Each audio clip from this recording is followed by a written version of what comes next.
Sigurado ka, Bes? Paninigurado pa ni Katya. Hindi makapaniwala si Katya na gusto na lang magpabuntis ni Andrea sa kung sino mang lalaking makapasa sa kanyang standard at deserve na magiging ama sa pinapangarap niyang anak. Si Katya ang pinakamatalik na kaibigan ni Andrea. Alam ni Katya ang lahat tungkol sa buhay ni Andrea. 8 taon na silang naging magkaibigan simula pa noong college. Maging sa trabaho, magkasama pa rin sila sa iisang kumpanya. Si Katya ang kasakasama ni Andrea noong halos mawalan na ito ng pag-asang mabuhay pa matapos niloko ito ng long-time boyfriend niya noong college. Muli namang nagmahal si Andrea nang magkita silang muli ng kanyang kababata. Ang akala ng dalaga, yun na ang makatuluyan niya since magkababata at kilalang kilala na nila ang isa't isa. Masaya si Katya at mabilis na naka-move on si Andrea. Ngunit, nalalaman na lang ng dalaga, ilang buwan ang lumipas. Ginagamit lang pala si Andrea ng kanyang kababata para pagsilosin ang nobya nito, na naging sobrang effective naman dahil sa muling nagkabalikan kaagad ang dating magkasintahan. Sa pangalawang pagkakataon, muli na namang nabigo si Andrea sa pag-ibig. Sobrang naawa na si Katya sa kanyang kaibigan na umabot na sa puntong halos ipapakulam na niya ang mga lalaking nanloko sa kanyang kaibigan. Hindi deserve ni Andrea ang niloloko lang ng mga lalaki. Galit niyang aniya. Pangit ba ako, Bes? Masama ba akong babae? Tanong niya sa kanyang kaibigan habang patuloy sa pagluha. Madiin na umiling si Katya. Maganda at mabait si Andrea. At mukhang inosente pa. Kaya nga siguro madali itong naloko ng kung sino. Umaasa pa rin si Katya na makatagpo pa rin ang kanyang kaibigan ng lalaking tunay na nagmamahal sa kanya. Dahil sa natamong kabiguan ng pag-ibig ni Andrea, nawala na ito ng tiwala sa mga lalaki. Nakatakda na yata siyang magiging single na lang sa buong buhay niya. Malungkot na wika ng dalaga. Alam mo, Best, huwag kang mawala ng pag-asa. Makakatagpo ka rin ng lalaking tunay na nagmamahal sa'yo. Hindi lahat ng lalaki pare-parehong mga ugali. Hindi lahat ng lalaki mga manluloko. Pag-comfort pa ni Katya sa kaibigan niyang nawala na ng pag-asa. Ngunit buo na ang desisyon ni Andrea. Ayaw niya na umibig pa at baka hindi na niya makakayanan pa kapag maulit pa sa pangatlong pagkakataon. Kaya naman, buo na ang desisyon ni Andrea. Mananatili na lang siyang single at ang kailangan niya lang ay isang anak. Ngayon, ang kailangan nilang magkaibigan ay ang makahanap ng lalaking karapat-dapat na magiging ama sa pinapangarap niyang anak. Ngunit paano siya makahanap kung ayaw niya nang magka-boyfriend pang muli? Sobra kasing nadadala na siya sa pakikipagrelasyon. Hanggat maaari, sinisika pa rin ni Katya na pigilan ng kaibigan. Tutol si Katya sa kalokohang naisip ng kanyang kaibigan. Pero, napilitan pa rin itong tulungan ng kanyang kaibigan sa paghahanap ng lalaking magbibigay ng anak kay Andrea. Kaagad silang nakipag-negotiate sa lalaking napili nilang magiging ama sa anak ni Andrea. Kasama sa nakapaloob sa kontrata na bawal makilala ng lalaki si Andrea. Bawal niya itong makita at bawal niyang malaman ang personal na impormasyon ng dalaga. Sa wakas, na-close na rin ang deal matapos magkasundo sa halaga ng pera na ibabayad ni Andrea sa lalaki.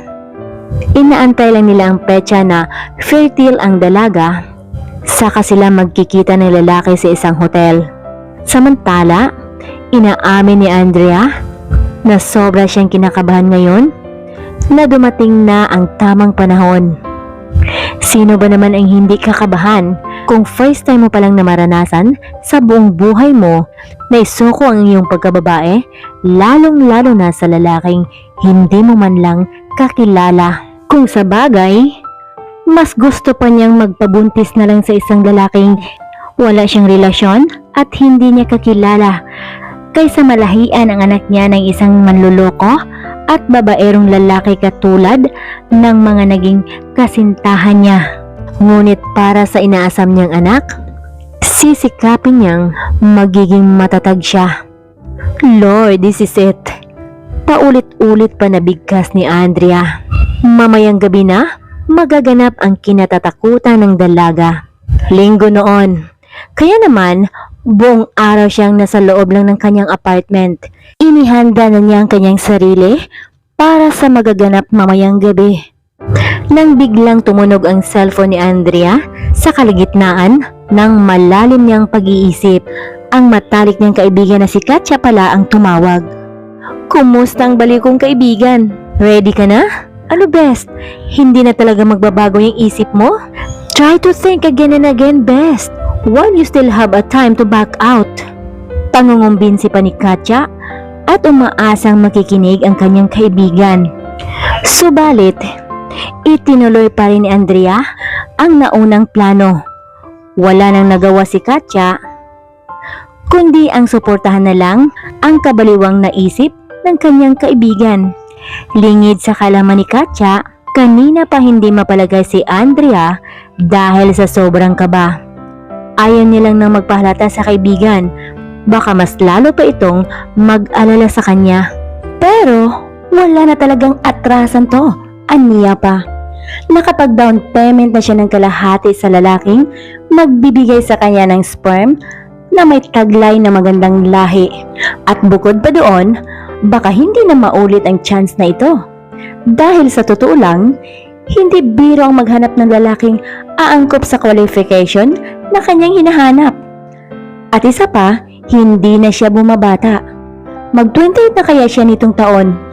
Mahirapan pa naman daw manganak kapag umabot na sa 30 ang babae. Well, narinig lang naman niya yun. Kaya naman, wala na siyang panahon pa na mag-iinarte. Mag-alas 6 pa lang, nasa bar and restaurant na si Andrea. Hindi halata excited, ha? Naisipan lang naman niya na mag-stay muna dito sa bar and restaurant since nasa ibaba lang naman ito ng hotel. Total, 9 PM pa naman ang napag-usapan nila ng lalaki. Heist! Kanina pa nanunoy ang lalamunan ni Andrea. Nakakauhaw pala ang kabang nararamdaman. Naisip niyang uminom muna ng konti, pampalakas loob lang. At saka, sa 4th floor lang naman sila naka-check-in. Sa isip niya, ilang sandali lang, nakaramdam na kaagad si Andrea ng medyo kaginhawaan. Salamat sa halak, malaki ang naitulong para maibsan ang kaba sa dibdib niya. Hindi na malaya ng dalaga na medyo naparami na pala ang nainom niya. Habang tumatagal kasi, mas lalo pang sumasarap ang lasa ng alak. Nakangiting aniya pa. Alas 8:30, naka-receive siya ng message mula sa lalaking katagpo. Nasa room na raw ito at naghihintay na sa kanya. Biglang bumalik ang kabang nararamdaman ng dalaga na kanina pa niya pilit nilalabanan. Kung kaya, mas lalo patuloy na napainom ang dalaga hanggang sa nakalimutan na niya ang tamang oras. Hindi niya namalayan, alas 10 na pala ng gabi. Ang hindi alam ni Andrea, kanina pa pala tumatawag ang lalaki sa cellphone niya. Huli na, nang maalala niya ang lalaking kanina pa pala nag-aantay sa kanya sa itaas. Napa-OMG na lang siya nang makitang napakadami na palang missed calls mula sa lalaki. Hindi na siya nag-abala pang sumagot. Kailangan niya nang magtungo kaagad sa itaas at baka sobrang nainip na yun. Baka mamaya lalayasan pa siya. Tarantang inayos niya ang kanyang sarili para hindi mahalatang medyo natamaan na siya ng alak na kanyang nilaklak kanina pa. Tatayo pa lang si Andrea nang bigla siyang nakaramdam ng pagkahilo. Hindi makapaniwala si Andrea na nalasing na pala siya. Mabuti na lang, kaagad siyang nasalo ng lalaki kung saan kanina pa nakamasid sa kanya. Pagkamangha ang bumalatay sa mukha ng dalaga nang masilayan ang lalaking titig na titig sa namumungay niyang mga mata. Oh! Hi! Papaano mo ako nakilala? Papaano mo nalaman na nandito pala ako sa ibaba ng hotel?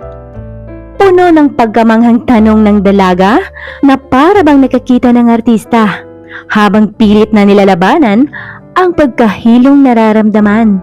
Samantala, kung gaano nagtaka si Andrea, ganun naman ang pagtataka ng lalaki. Naguguluhan si Janos sa inaasta ng babae. Papaano niya naging kilala ang babaeng ito? Gayong kararating lang naman niya galing Europe. Wala pa siyang kakilalang babae dito sa Pinas, except kay Vanessa na malapit niya nang maging fiancé. Dahil yun ang gusto ng mommy niya. Wala naman siyang magagawa doon. Hindi siya maaaring tumanggi dahil it's all about business. Kaya imbes na dumiretso siya sa mansyon para makita ang mga magulang niya, mas pinili pa niyang dito sa isang bar na dumiretso. Dahil ang totoo, labag sa kanyang kalooban ang mamamahala sa kanilang mga negosyo. Pero again, wala naman siyang choice dahil siya lang ang nag-iisang anak ng kanyang mga magulang. Heist! Kung bakit ba kasi ang tipid ng mga magulang niyang magkaanak noon? Hindi sana may katuwang siya ngayon sa pagpapatakbo ng kanilang mga negosyo kung nagkaroon lang siya ng kapatid. Panghihinayang niyang wika. Kung kaya, sisiguraduhin niyang magkaroon ng malaking pamilya kapag siya na ang mag-aasawa. Excuse me, miss. Tinutulungan lang kita para wag kang humandusay dyan sa sahig. I don't even know you. Aroganteng aniya ni Janos. Siya ang tipo ng lalaking walang pakialam pagdating sa mga babae. Pero ewan ba niya kung bakit kanina pa hindi man lang niya maalis-alis ang kanyang mga titig sa babaeng iyon. Ngunit nagpatuloy pa rin si Andrea sa kanyang maling akala. Ang buong akala talaga ng dalaga na ito ang lalaking pinagbilhan niya ng sperm. Kung papaano siya nakilala ng lalaki, ay wala na siyang pakialam doon. Dahil sa ngayon, nag-uumapaw na ang confident niya na may sa katuparan ang kanyang balak. Ihahatid na lang kita, miss. Sabihin mo kung saan ka nakatira. Mahinahong wika ni Janos. Hindi makakaya ng konsensya niya na iwanan na lang basta ang babae doon sa ganoong kalagayan. Pakiramdam ni Janos, responsibilidad na niya ang babae simula nung nakita niya ito. Hindi mo na kailangang malaman pang tirahan ko. Ako nang bahalang umuwi. Tayo na. Akyat na tayo sa taas. Lasing na wika ng babae. Pagewang-gewang pa itong tinong ang elevator habang mahigpit na nakahawak sa kamay ni Janos. Nagtaka naman si Janos. Hey, where are we going, woman? Asik niya habang hinayaan ang sarili na tangayin ng babae. Ay, ano ka ba? Ang bilis mo naman yatang makalimot eh. Di ba nga, kaya mo ako sinundo sa ibaba dahil nainip ka na sa kakaantay sa akin? Actually, nagtataka nga ako kung paano mo ako nakilala eh. Pero hayaan mo na yun. Basta after this, hindi na tayo magkakilala, okay? Malambing na salita ng lasing na babae. Na hanggang sa mga oras na yun, naguguluhan pa rin si Janos. Wala siyang maintindihan sa mga sinasabi ng babae at wala rin naman siyang nakuhang sagot sa tuwing magtatanong siya. At eto pa nga ang mas malala.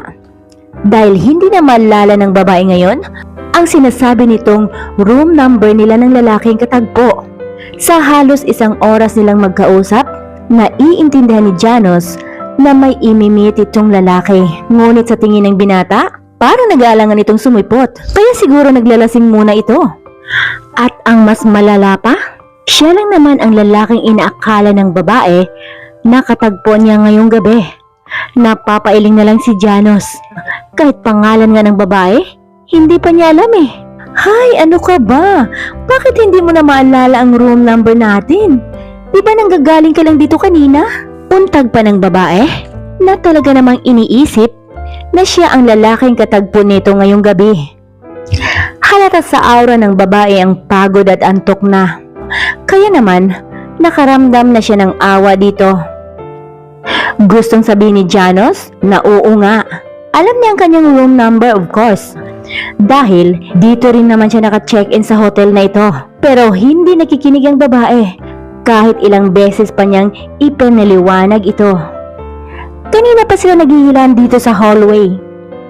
Kaya naman, kailangan na niyang dalhin ang babae sa sarili niyang kwarto bago pa sila makabulahaw ng iba pang nagpapahingang mga guest. Oh, di ba? Alam mo naman pala ang number ng room natin eh. Ba't kanina ka pa paikot-ikot? Panunumbat pa ng babae. Kaagad itong nag-alis ng kanyang saplot pagkapasok pa lang nito sa kwarto na animoy init na sa kanyang nararamdaman. Nanlaki ang mga mata ni Janos. Taranta niyang pinigilan ang babae sa ginagawa nito. Hey! What's wrong with you? Kinakabahan niyang tanong. Ikaw ang what's wrong. Alam mo ba? Kanina pa kita nahalatang umiiwas sa akin. Hoy lalaki, nakapag-down na ako ng kalahati sa'yo. Kaya wag kang mag-iinarte dyan. Lasing pa na wika nito. Hindi na binigyan pa ni Andrea ng pagkakataon ng lalaki na magsalita pa. Kaagad na niyang sinunggaban ng lalaki ng mga mapupusok na halik habang wala pa siyang hiyang nararamdaman ngayon. Sandaling hindi nakakilo si Janos. Ang hirap pala pigilan ng babaeng lasing na ito sa isip niya. Ilang saglit pa'y natangay na si Janos sa ginagawa ng babae. Hindi man niya naiintindihan ang mga sinasabi nito, pero wala na siyang pakialam. Dahil hindi naman niya ito kayang pigilan pa. Medyo nahirapan pa siya nung una dahil sa wala pa palang karanasan ng babaeng ito. Sinisikap niyang huwag masaktan ng labis ang babae since this was her first. Hanggang sa nagtagumpay si Janos at naulit pa ng naulit ng ilang beses ang kanilang ginagawa. Hanggang sa sila ay napagod at sabay na nakatulog. Nagising si Andrea nang dahil sa cellphone niyang kanina pa pala may tumatawag. Pagod niyang dinukot ang kanyang cellphone sa loob ng kanyang bag. Ewan ba niya kung bakit nanlalata siya sa umagang ito. Sumabay pa tong makirot na ulo niya na talaga namang nakakahilo. Siguro dahil na rin sa dami na ng alak na nainom niya kagabi. Biglang napabalikwas ng bangon si Andrea at bumalatay ang labis na pagkabigla sa mukha. Ipinapaalala lang naman ng kanyang kaibigang si Katya na huwag magpalate ngayong umaga dahil ito ang araw na ipakilala ng kanilang boss ang anak nito na magiging bago nilang boss sa kumpanya. Masungit at istrikto pa naman daw ito. Dagdag pa ni Katya na alam naman ni Andrea. Basta bes, ipinaalala ko lang naman sa iyo eh. Dagdag pa ng kanyang kaibigan. Mas lalo pang namilog ang mga mata ni Andrea nang makita niyang naroon pa pala ang lalaking binayaran niya kagabi. Nakataob ito habang mahimbing pang natutulog. Anong nangyari sa lalaking ito? Puno ng pagtatakang tanong ng dalaga. Dapat sana kagabi pa lang umalis na ito. Sobrang naiinis na talaga si Andrea sa lalaking ito dahil kagabi pa itong hindi man lang sumusunod sa kanilang napagkasunduan. Ngunit mas dobleng pag-iingat pa ang kanyang ginawa para wag lang magising ang lalaki at baka makita pa siya neto. Pero ano pa bang silbi nun? Nagkita naman din sila kagabi, di ba? Kaya lang, hindi man lang niya naalala ang mukha ng lalaki. Dahil sa sobra na rin niyang kalasingan kagabi. Tila ba nabunutan ng tinig si Andrea nang makalabas niya sa kwarto at tuluyan ang nakalayo sa lugar. Hindi man lang nagising ang lalaki na siya namang labis na ipinagpapasalamat ng dalaga. Kailangan niya ng bilisan. Masakit man ang kanyang katawan pero hindi niya iniinda yun. Ang mahalaga, hindi siya malilate sa trabaho, lalong-lalo na sa araw na ito. Nagising si Janos na mag-isa na lang sa loob ng kanyang kwarto. Kaagad niyang hinanap ang babaeng nakasiping kagabi. Gano'n na lang ang pagkadismaya ng binata nang hindi na niya naabutan pa ang babae. Sobrang nakakapanghinayang at sobrang nakonsensya siya dahil hindi man lang niya nakilala ito kahit pangalan man lang sana. Mas lalong hindi siya patatahimikin ng kanyang konsensya dahil hindi man lang siya nakapagpaliwanag sa dalaga. Pakiramdam niya, sinasamantala niya ang kalasingan ng babae. Kilala si Janos sa pagiging manhid at isnaberong lalaki. Kaya nga siya umabot na ng 30 na wala man lang naging nobya. Puro pang one night stand lang ang mga babaeng inaalok pa ang kanilang mga sarili para lang maikama niya. Habol-habol ni Andrea ang kanyang hininga dahil sa sobrang pagmamadali. Sa totoo lang, takbo-lakad na ang ginawa niya para lang wag malate sa pagpasok. Hindi pa siya kailanman na late sa buong 5 taon niyang pagtatrabaho sa kumpanya. Kung sakali, ngayon pa lang. Heist! Pagmamaktol niya. Kung bakit ba kasi masyado siyang pinapagod ng lalaking yun. Sobra yatang nag-i-enjoy ang lalaking yun sa katawan niya. Nakangiwing aniya pa ni Andrea habang patuloy sa pagtakbo-lakad. Tuwang-tuwa si Katya nang makitang paparating na ang kaibigan niya na humahangos pa. "Oh, Bishi! Anong balita?" Bungad kaagad ni Katya na nahahalata ang sobrang pagka-excited na malaman ang naganap noong nakaraang gabi. Hindi pa naman nakapag-umpisa sa pagkwento si Andrea, kaagad nang sumigaw ang bakla nilang supervisor na animoy isang teenager kung kikiligin. Kailangan na rin nilang maghanda dahil paparating na ang bago nilang boss. Ngunit halos 1 oras na silang naghihintay, pero kahit anino ng bagong boss nila ay hindi man lang nila nararamdaman. Sa totoo lang, inaantok at pagod na si Andrea, lalo pa at hindi magandang pakiramdam niya sa araw na iyon. Hindi na sila umaasa pang darating pa ang bago nilang boss na inaasahan nilang makita ngayong umaga. Laglag ang mga balikat ng mga empleyado habang isa-isang nagsitayuan para bumalik sa kani-kanilang mga pwesto nang biglang may nagsalita. "Sorry guys, we are late." Paghingi ng paumanhin ng kanilang chairman.